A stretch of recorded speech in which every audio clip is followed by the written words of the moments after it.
સુરતના લોકો તો મતદાન નહીં કરી શકે। આજે બીજા ફેઝનું મતદાન ચાલી રહ્યું છે દેશભરના 13 રાજ્યોની 88 બેઠક પર, પણ જેના કારણે સુરતવાસીઓ મતદાન નહીં કરી શકે, ગુમનામ હતા, ગુમશુદા હતા। હવે આવ્યો છે ઉમેદવાર નહીં પરંતુ એક વિડીયો આવ્યો છે અને નિલેશ કુંભાણીના આ વિડીયોએ ઘણા બધા સવાલ ઊભા કર્યા છે।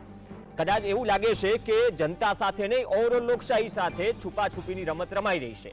6 દિવસથી જે સંપર્ક વિહોણા હતા નિલેશ કુંભાણી, છેલ્લા ઘડી સુધી મોવડી મંડળના સંપર્કમાં હતો એવું કહેવું છે કુંભાણીનું, પરંતુ આટલા દિવસ હતા ક્યાં કુંભાણી એનો જવાબ નથી। અને જે સવાલો ઉઠ્યા છે એમને કહ્યું, ભૂતકાળને યાદ અપાવીને કે 17માં પણ ભાજપમાંથી ઓફર હતી, એ પછી તો ઘણા પાણી વહી ગયા।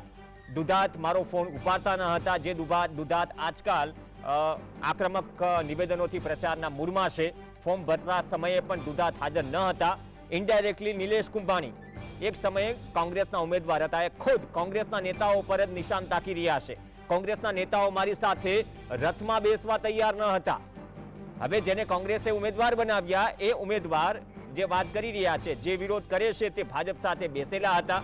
એક તરફ કોંગ્રેસના કાર્યકર્તાઓ કોંગ્રેસ કહી રહ્યા છે કે આટલામાં સોદો થયો, આટલામાં સોદો થયો, પહેલાથી ગોઠવણ હતી। હવે કુંભાણીનો વિડીયો આવે છે, એનો ફોન સ્વિચ ઓફ છે, પણ કહી રહ્યા છે કે જે મારો વિરોધ કરી રહ્યા છે એ જ ભાજપ સાથે બેસેલા છે।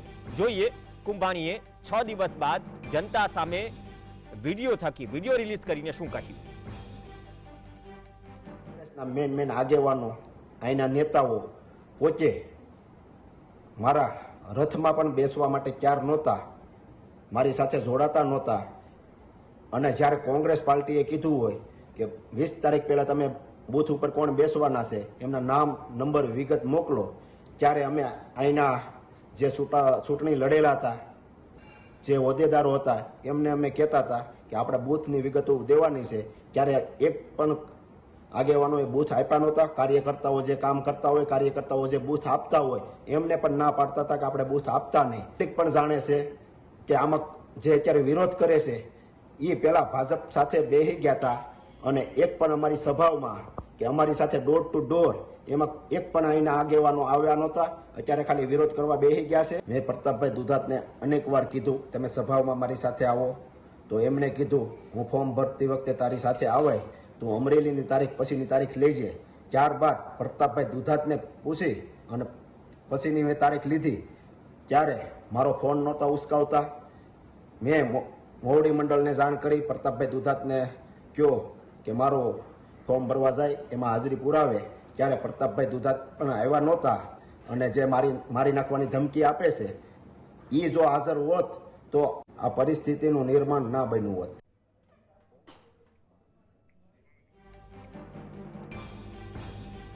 નિલેશ કુંભાણી કોમેન્ટ્રી કરી રહ્યા છે, કોંગ્રેસ પોતાની કોમેન્ટ્રી સંભળાવી રહી છે, અને કોમેન્ટ્રી વચ્ચે જનતા આ કોમેન્ટ્રીને કઈ રીતે લઈ રહી છે। જનતા તો મતદાનનો અધિકાર ગુમાવી ચૂકી છે, પણ કુંભાણી જો સતત એમ કહે કે જે નેતાઓ અત્યારે વિરોધ કરી રહ્યા છે અથવા તો જે પોસ્ટર પર જામી છે અને ગદ્દાર કરાર સાબિત કરી રહ્યા છે, ગદ્દાર જાહેર કરી રહ્યા છે, એ નેતાઓ જો છેલ્લી ઘડીએ ફોન ન ઉપાડે અને વિરોધ કરનાર નેતાઓ જ ભાજપ સાથે બેસેલા છે, તો સવાલ અહીંયા ઘણા બધા ઊભા થાય છે।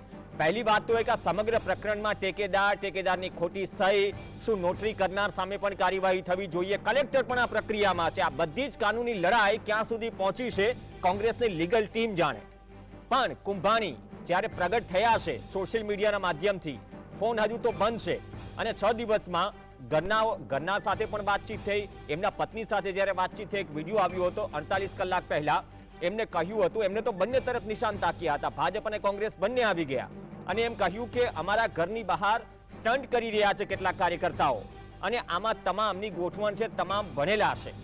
તો હવે સુરતની પ્રજા જ જાણે કે કોણ એમને ઉઠા ભણાવી રહ્યું છે। નિલેશ કુંભાણી કોંગ્રેસના ઉમેદવાર, ઠેકેદારોની ખોટી સહી, ઉમેદવારી રદ થઈ, અને જોગાનું જોગ સંજોગ તમામ અપક્ષ ઉમેદવારો ફોર્મ પરત ખેંચે છે। બસપાના હાથી પર સવાર એક પ્યારેલાલ હતા, એ પ્યારેલાલ પણ છેલ્લી ઘડીએ પાણીમાં બેસી ગયા અને ફરીથી કુંભાણી સામે આવી ગયા છે। તો આ વિવાદ લાંબો ચાલશે, પરંતુ આ કાનૂની લડાઈ વચ્ચે સવાલ એ છે કે જનતાને જે ઉઠા ભણાવી રહ્યા છે એ ઉઠા કોણ ભણાવી રહ્યું છે? શું કોંગ્રેસ આ બાબતથી અજાણ હતી? જે રાજકોટમાં થયું, રાજકોટમાં જે ઉમેદવારની ટિકિટની ચર્ચા હતી કે આ ઉમેદવારને આપવી છે, ગણતરીના દિવસોમાં પલટી મારી જાય છે, શું અહીંથી એક પરસેપ્શન સેટ કરવાનો પ્રયાસ થઈ રહ્યો છે કે જ્યારે બીજા ફેઝનું ઇલેક્શન ચાલી રહ્યું છે દેશભરમાં, એમાં જ્યારે સુરત ચર્ચામાં હોય અને સુરતમાં પહેલી વખત આમ તો ગુજરાતમાં પહેલી વખત જ્યારે કોઈ ફાઇટ વગર બિનહરીફ જાહેર થાય છે અને મુકેશ દલાલ જે ભાજપના ઉમેદવાર છે સુરતમાં એમ કહે છે કે વડાપ્રધાન મોદીને દેશમાં પહેલું કમર સુરતથી અર્પણ કરીએ છીએ, તો આ મેસેજ પૂરા દેશમાં જઈ રહ્યો છે. જે તમામ લોકસભા બેઠક પર 88 લોકસભા બેઠક પર અત્યારે પણ ચૂંટણી ચાલી રહી છે, પરંતુ ખરેખર ઉઠા કોણે ભણાવાઈ રહ્યા છે? બહુ ગંભીર સવાલ છે. રાજેશ ઠાકર આપણી સાથે છે, રાજકીય વિશ્લેષક અને વરિષ્ઠ પત્રકાર, રાજકીય વિશ્લેષક દેવતભાઈ ત્રિવેદી પણ આપણી સાથે છે. રાજેશભાઈ, કોણ કોને ઉઠા ભણાવી રહ્યું છે? 6 દિવસ બાદ આવે છે તો વિડીયો, ઉમેદવાર તો સામે નથી આપ્યા.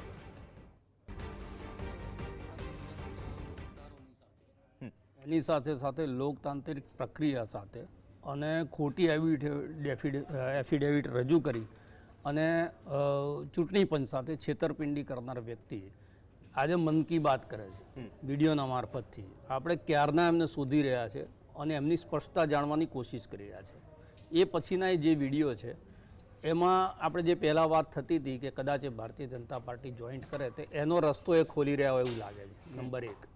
નંબર 2 કે એમના વિડીયોની અંદર એ સ્પષ્ટતા કરતા જોવા નથી મળતા કે ભાઈ તમારા જે સમર્થકો હતા કે જે તમારા બંને એવી ભાણિયા અને પાર્ટનર હતા એમની સહી જે છે એ ખોટી હતી. એ વાતમાં કેટલો દમ છે કે સૌથી પહેલાં તો એમણે એ જાહેરાત કરવી જોઈએ કે ભાઈ આ જે મારું ફોર્મ ભરાયું, કોંગ્રેસ સાથેના પ્રશ્નો હોઈ શકે, આપણે માની પણ લઈએ કે ભાઈ કોંગ્રેસની આંતરિક ઝઘડો હશે ને કાયમ આપણે એની ચર્ચાઓ કરતા આવીએ છીએ, એનું મિસમેનેજમેન્ટ હશે, આ બધી જ વાત હશે, એની સામે સંગઠન એને સપોર્ટ નહીં કરતું, એ બધી જ વાત સાચી છે. પણ તો એ લડાઈ તમારી ને કોંગ્રેસની વચ્ચે હતી. એ લડાઈને તમે ચૂંટણી પંચ સુધી લઈ ગયા છો અને ચૂંટણી પંચના મારફત આખા સુરતના મતદારોનો પક્ષમાં કે વિપક્ષમાં મત આપવાનો અધિકાર તમે ખૂંચવી લીધો છે. તે એની પાછળના ષડયંત્રમાં કોણ, એનો જવાબ આ વિડીયોમાંથી મળતો નથી. સૌથી પહેલું. બીજી વસ્તુ એ છે કે તમારે હાજર થવાનું હોય તમારા મતદારોની સામે તમારી વાત કહેવા માટે. જો તમે ખોટા જ નથી, તમે સાચા જ છો અને તમારી સાથે કોંગ્રેસ પાર્ટીએ જે કહો છો એ બધા જ આરોપો પ્રમાણેનું કામ કર્યું છે, તો તમારે વાત કહેવા માટે ડરવાની ક્યાં જરૂર છે? આજે સૌથી પહેલી તો વાત એ હતી, એ દિવસે પણ આપણે ચર્ચા કરી હતી કે આ જે 420 થઈ છે, આ જે ફ્રોડ થયું છે, ખોટી એફિડેવિટ, બેમાંથી એક જણ સાચું બોલે છે કે આ નિલેશ કુંભાણી સાચું બોલે છે કે સહીઓ એમની બરોબર હતી, મારી સામે થયેલી હતી, કાં તો એમના ટેકેદારો સાચું બોલે છે. બેમાંથી એક ખોટું બોલે. જેણે ખોટું કરી છે એના ઉપર એફઆઈઆર થવી જોઈએ. એ કલેક્ટરશ્રીએ કેમ એફઆઈઆર કરી નહીં? ચૂંટણી પંચના અધિકારી એમ કહે છે ગુજરાતના કે ભાઈ કલેક્ટરનો રિપોર્ટ આવશે, તો રિપોર્ટ આવવામાં આટલો બધો સમય છે એના માટે. તમે તરત જ દૂધનું દૂધ ને પાણીનું પાણી કરવું હોય તો એ લોકોને હાજર કરી દો. હાજર કરીને એમની પાસેથી ખુલાસા માગો કે ભાઈ તમારા જે સમર્થકો સાચા છે કે નિલેશ કુંભાણી સાચા છે. બેમાંથી જો 2 જણાએ ભેગા થઈને આ કાવતરું કર્યું છે તે 4 ઉપર પોલીસ ફરિયાદ થવી જોઈએ. એટલે સૌથી પહેલો તેમણે જનતાને જવાબ આપવાનો છે. એના બદલે કોંગ્રેસ ઉપર આરોપો મૂકી રહ્યા છે. એનો મતલબ એ કે જે ધારણા છે કે ભાઈ આખા ખેલની અંદર ભારતીય જનતા પાર્ટી કર્ટનની પાછળ હતી અને એમાં નિલેશ કુંભાણીએ આ પાછું ખેંચ્યું હોય, તો તમે સમજો કોઈ માણસ પોતાની આબરૂ જ્યારે દાવમાં મૂકે લોકોની સામે ત્યારે એને એનાથી મોટો લાભ મળતો હોય. અને એટલા માટે શું લાભ મળવાનો હશે તો ભારતીય જનતા પાર્ટીમાં ગયા પછી ખબર પડશે કે એમને શું મળવાનું છે, શું નથી મળવાનું. પણ પ્રશ્નાર્થ એ છે કે તમારી આંતરિક લડાઈ સાથે સુરતના મતદારોને શું લેવા દેવા? જે 19 લાખ લોકો હતા, 75% જેટલા વોટ ભારતીય જનતા પાર્ટીની ફેવરમાં પડતી હોય એવી કોન્સ્ટિટ્યુઅન્સી, પણ એની અંદર પેલા 25% લોકો કે જેને પોતાનો મત રજૂ કરવો હતો મોંઘવારી માટે, બેરોજગારી માટે, સત્તાની સામેના સવાલો માટે, એમનો હક છીનવવાનો અધિકાર તમને નહોતો અને કોંગ્રેસ હતી સામેલ. તો તમે ફોર્મ ભર્યા પછી ગાયબ કેમ થઈ ગયા? ગાયબ થઈ ગયા પછી જે આખી પરંપરા ચાલી અપક્ષોને ફોર્મ પાછા ખેંચાવડાવવાની ને સીટને બિનહરીફ કરવાની, ત્યાં સુધી તમે મૌન કેમ રહ્યા કે ભાઈ મારો તો જે ઝઘડો હતો એ કોંગ્રેસ સાથે હતો, આ મતદારો સાથે જે થઈ રહ્યું છે ખોટું છે? તમે લોકસેવક તરીકે લોકોની વચ્ચે જવા માટે સાફો બાંધ્યો હતો, તમે જનસેવક તરીકે લોકોની વચ્ચે લોકસભા લડવા માટે નીકળ્યા હતા. તો તમારો સૌથી પહેલી જે જવાબદારી છે જનતા પ્રત્યેની છે. તો જનતાને ઉલ્લેખી અને આની અંદર એક પણ વાક્ય કીધું હોય એવું લાગતું નથી. એટલે આ રાજકીય સ્ટેટમેન્ટ છે.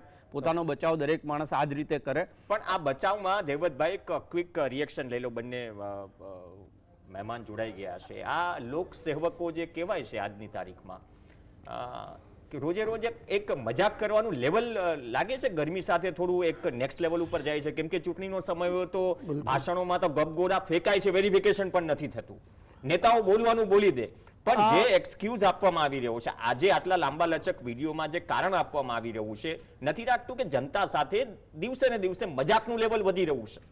એનું મુખ્ય કારણ, એના માટે જો કોઈ જવાબદાર હોય તો એ જનતા પોતે છે.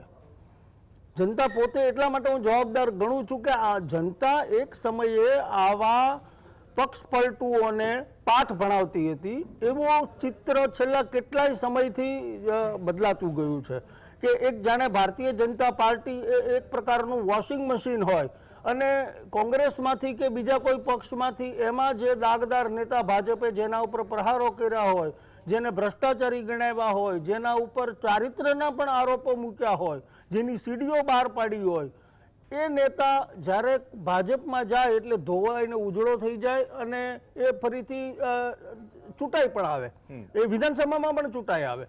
આ પરિસ્થિતિના કારણે આ નેતાઓની એક પ્રકારની હિંમત વધી છે. બંને પક્ષે હિંમત વધી છે. એકની લાવવામાં હિંમત વધી છે અને બીજાની જવામાં હિંમત વધી છે. કારણ કે લોકોના મનમાં જનતાનો ડર નીકળી ગયો છે. આપણે આંખ મીચીને મત દેતા થઈ ગયા છીએ, એક જ વ્યક્તિના નામે મત દેતા થઈ ગયા છીએ, એક જ મુદ્દા ઉપર મતદાન કરતા થઈ ગયા છીએ. માટે બાકીનું બધું જ ગૌણ છે. આ નિલેશ કુંભાણીના મનમાં પણ આજે એ જ મનસા રમતી હોઈ શકે કે આવતીકાલે હું ભારતીય જનતા પાર્ટીના ઉમેદવાર તરીકે કોઈ એક વિધાનસભા લડવા જઈશ અને લોકો મને મત આપી દેશે. તો આ સંજોગોમાં લોકશાહી કહેવા પૂરતી બચી છે. આપણે એક પક્ષીય લોકશાહીમાં ઓલરેડી આવી ચૂક્યા છીએ ઘોષિત થયા વગર. આ પરિસ્થિતિ આવી એના માટે જનતા જ મને લાગે છે કે આંખ ઉઘાડવી પડશે. કડક હાથે જનતાનો જે ડર હોવો જોઈએ રાજકીય પક્ષોમાં કે આમ કરવાથી લોકોમાં નારાજગી ઊભી થશે. આજે જે લોકોએ ખભે બેસાડ્યા છે એ જ લોકો ખભા પરથી ફેંકી પણ શકે છે.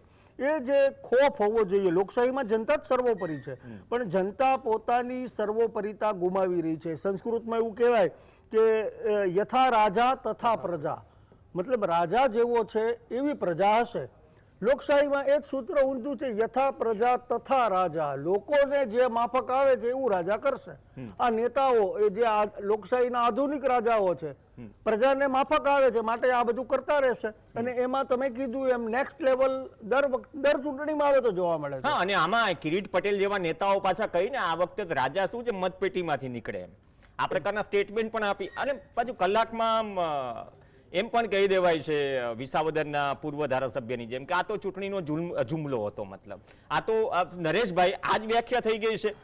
આ તમે 6 દિવસથી ગુમ નિલેશ કુંભાણી આજે જે વિડીયોમાં કારણ પોતાના મનની વાત જે રજૂ કરે છે, જે રાજેશભાઈએ કહ્યું ખરેખર એ મનની વાત છે કે 6 દિવસ તમે જે ગાયબ હતા એની પાછળની સ્થિતિ કંઈક અલગ છે? આમાં તો હવે સામે પક્ષમાં તીર ખેંચાઈ રહ્યા છે, છોડાઈ રહ્યા છે. સંપૂર્ણપણે સ્ક્રિપ્ટેડ બોલે છે, ચોખ્ખું વર્તાય છે.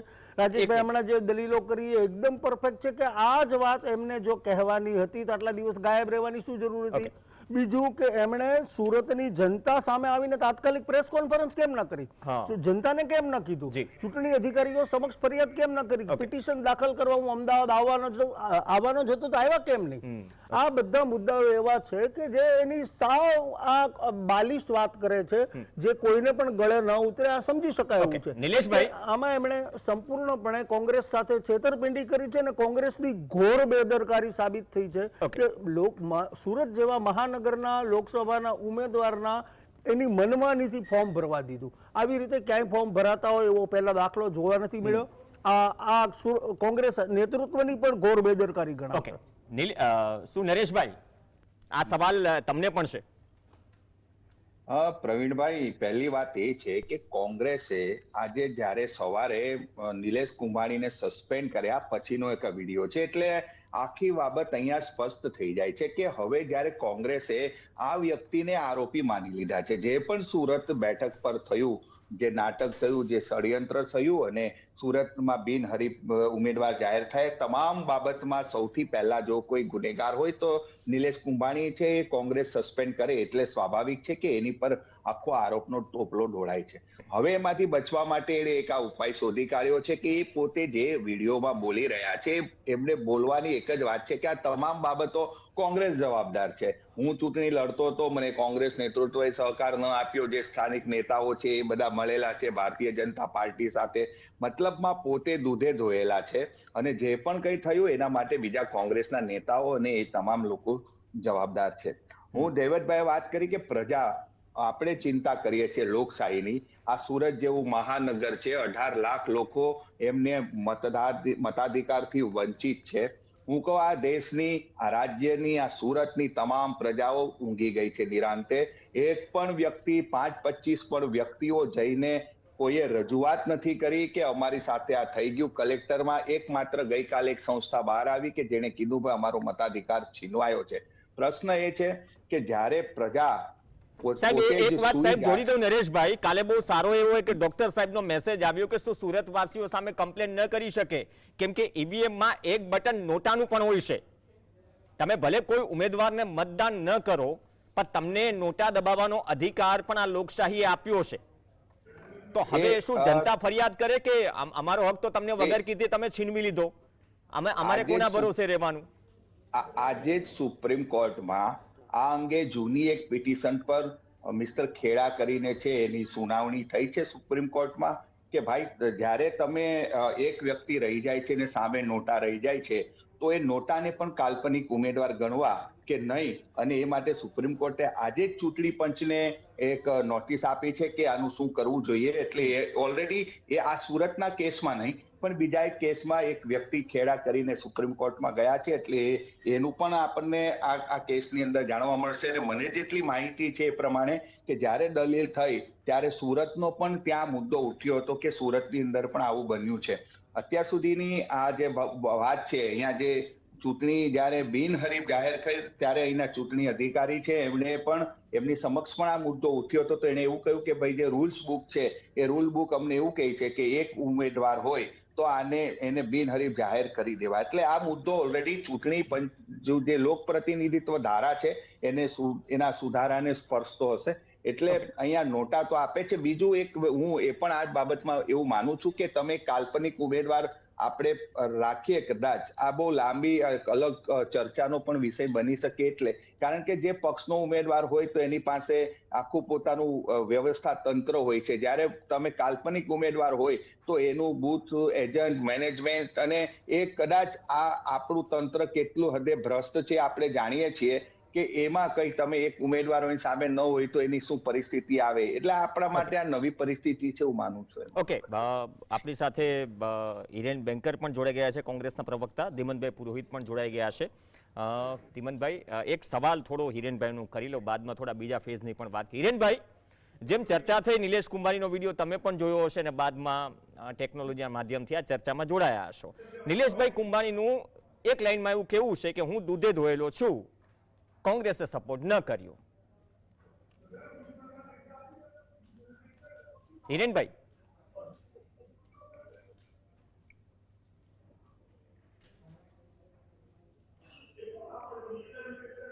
અવાજ પહોંચે છે? મને પૂછી રહ્યા છો? હા, આપને જ સવાલ છે. હા, આપ ફરીથી રિપીટ કરશો પ્લીઝ. આ વિડીયોમાં નિલેશ કુંભાણીનું એવું કહેવું છે, કન્ક્લુઝન કાઢીએ કે હું દૂધે ધોયેલું છું, મને સપોર્ટ કોંગ્રેસ તરફથી ન મળ્યો. પ્રવીણભાઈ, આખી વાત તમે સમજવા જેવી છે.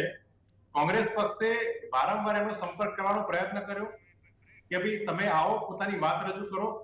સ્થિત સમિતિમાં કમ્પ્લેનો આવી અમારી પાસે, ઘણી બધી સ્થાનિક લેવલથી પણ કમ્પ્લેન આવી અને આપણે આખો સમગ્ર જે કિસ્સો ડ્રામા થયો એ પણ જોયો. એટલે સ્થિત સમિતિમાં સંપૂર્ણપણે વાત આવી હતી અને અમે ઇન્ટરનલ લોકશાહી એટલે અમારી આંતરિક લોકશાહીના ભાગરૂપે એમને એમનો પક્ષ જણાવવા માટે પણ બોલાયા. સ્થાનિકથી સંપર્ક કરવાનો પ્રયત્ન કર્યો, પ્રદેશના નેતૃત્વએ પ્રયત્ન કર્યો. તમામ પ્રયત્ન કરવા છતાં જ્યારે ખબર પડી કે આ સંપૂર્ણ ભાગેડુ વૃત્તિ છે અને આ એક મેળાવીપણું દેખાયું ભાજપ સાથેનું, એટલે એમને 6 વર્ષ માટે સસ્પેન્ડ કરી દીધા. ખાલી 24 જ ઉમેદવાર પસંદ કરવાના હતા ગુજરાતમાંથી કોંગ્રેસે. પ્રદેશ નેતૃત્વ કેમ સ્વીકારતું નથી કે થાપ ખાઈ ગયા અમે ઉમેદવાર પસંદ કરવામાં? જો તમે અત્યારે વિશેષણ વાપરતા હોય કે ભાગેડુ ઉમેદવાર છે. રાજકોટનું એક્ઝામ્પલ તો આવ્યું નથી, કેમ કે આ દ્રોહ જનતા સાથે થયો છે. કોંગ્રેસ પોતાનો પક્ષ મૂકશે, નિલેશ કુંભાણી પોતાનો પક્ષ મૂકશે. જનતાને તો જરા પૂછો સાહેબ. નહીં પ્રવીણભાઈ, તમે સમજો, આજ અમારા ઉમેદવાર કોર્પોરેશનમાં પણ હતા, વિધાનસભા પણ અમે લડાવી છે, એ જનપ્રતિનિધિ પણ બન્યા છે, પણ જે કહેવાય ને કે માણસ માપવાનું કોઈ ટેસ્ટર હોતું નથી. આજે પ્રવીણભાઈ સારી સારી વાતો કરે છે, ગુજરાતના પ્રાણ પ્રશ્નો વિશે બોલી અરે રહ્યા છે. કોંગ્રેસે અનુભવોમાં પીએચડી કરી લીધી છે છેલ્લા 5, 7, 10 વર્ષમાં. કોંગ્રેસને ક્યાં ટેસ્ટરની જરૂર પડવા માંડી હિરેનભાઈ? સૌથી કડવા અનુભવ તો તમને જ થયા છે ગુજરાતમાં ઉમેદવારના સંદર્ભમાં. ને અમે સંપૂર્ણપણે અમે હજુ પણ કહીએ છીએ કે ઉમેદવારનું ફોર્મ રદ થયું નથી. તમે સમજો, હજુ પણ સમજવાની 18 જેટલા વાંધા આવવામાં આવ્યા હતા. ટોટલ બધા ઉમેદવારોમાંથી 18 જગ્યાએ વાંધા કરવામાં આવ્યા હતા. એક પણ જગ્યાએ અમારો વાંધો ત્યાં એમણે દરેક લીટી ચેક કર્યા પછી અમારા બધા ફોર્મ એક્સેપ્ટ થયા છે. ઠેકેદારોને તોડી પાડવાના, ઉમેદવારોને તોડી પાડવાના, કોંગ્રેસના ઉમેદવારોમાં ચલો તકલીફ હશે, અપક્ષને પણ તોડી પાડવાના, બીએસપી ના ઉમેદવારને તોડી પાડવાના, અને અત્યારે આમ આદમી પાર્ટીને લઈ જવાના. પણ કોંગ્રેસના પ્રદેશ નેતૃત્વ કે જે પ્રભારી કે જેને જવાબદારી સોંપાઈ નહોતી ખબર કે ટેકેદારો છે કોણ? એક્ઝેક્ટલી આજ ઠેકેદારો કોંગ્રેસના સભ્ય હતા. પ્રવીણભાઈ, હું જ કહ્યું, જે પ્રશ્ન તમારા મનમાં છે, જે અમારા મનમાં છે, જે સુરતના નાગરિકોના મનમાં છે કે ઠેકેદારોને શું થયું, એવું ઠેકેદારો કોણ હતા, કેમ ફરી ગયા, આ બધી જ પ્રક્રિયાની વાત વિગત જાણવા માટે અમારી શિસ્ત સમિતિએ આંતરિક લોકશાહી રૂપે એમને બોલાવ્યા હતા કે તમે આવો, તમારી વાત, જો તમે નિષ્ઠાવાન હો, પ્રમાણિક હો, બધું હો, તો તમે આવીને વાત રજૂ કરો કે શું તકલીફ છે. આ બધું જોયા પછી સ્પષ્ટ થયું. એટલે આંતરિક લોકશાહીમાં નેતા ફોન ન ઉપાડે. નિલેશ કુંભાણી કહે છે સસ્પેન્ડ કર્યા કે પ્રતાપ દુધાતે ફોન જ ન ઉપાડ્યો, મારી સાથે કોઈ જોડાયા નહીં, અને જે આક્ષેપ કરી રહ્યા છે ભાજપના રથમાં ભાજપ સાથે બેસેલા છે. આપનો અવાજ કટ થાય છે. હા, અવાજ કદાચ સવાલ પહોંચી રહ્યો છે. નહીં, આપનો અવાજ ફરીથી મને પૂછી હું એ જ કહી રહ્યો છું કે જે નિલેશ કુંભાણી કહી રહ્યા છે કે સામે સવાલ તો નેતાઓ સામે જ ઉઠી રહ્યા છે ને. શું આંતરિક લોકશાહીમાં ફોન ન ઉપડે નેતાઓના કે તમે સુરત આવો, મને સમર્થન કરો? આરોપો પણ ગંભીર છે. કેટલા તથ્ય છે નિલેશ કુંભાણી જાણે. તમારો અવાજ બરાબર ના આવતો હોય તો તમે તમારી જોબ છોડ્યા પછી નહીં કહો. તમે અત્યારે જ કહેતો કે ભાઈ માઇક બરાબર રિપેર કરો, ભાઈ માઇક આવતો, મારો અવાજ બરાબર નથી આવતો, મારું ટેબલ બરાબર નથી, સામે બરાબર લાઈટ નથી આવતી. તમે જોબ છોડ્યા પછી એમ કહો કે લાઈટ બરાબર નથી એટલે મેં જોબ છોડી દીધી. આ વાત તો ક્યાંથી ગળે ઉતરે? ઓકે, વાંધો નહીં, તમે તો ડિબેટ સાથે જોડાયેલા છો ને, વાંધો ને. બ્રેક માટે રોકાઈ જઈએ, એક બ્રેક માટે રોકાઈશું. થોડો ટેકનિકલ પ્રોબ્લેમ છે પણ શોર્ટ આઉટ થઈ જાય તો સારી રીતે કાનના પડદા સુધી સવાલ પહોંચે છે તો અપેક્ષિત જવાબ પણ મળે. કેમ કે બીજા ફેઝનું મતદાન ચાલી રહ્યું છે. ક્યાં સુસ્તી છે, ક્યાં તંદુરસ્તી છે, અને શું માહોલ કહે છે અથવા તો સંકેત મળે છે. પહેલા ફેઝમાં તો મતદાનની ટકાવારી ઘટી, શું બીજા જ ફેઝમાં એવી હાલત છે તો તકલીફ કોને હરખાવા જેવું છે? બ્રેક બાદ ચર્ચા યથાવત.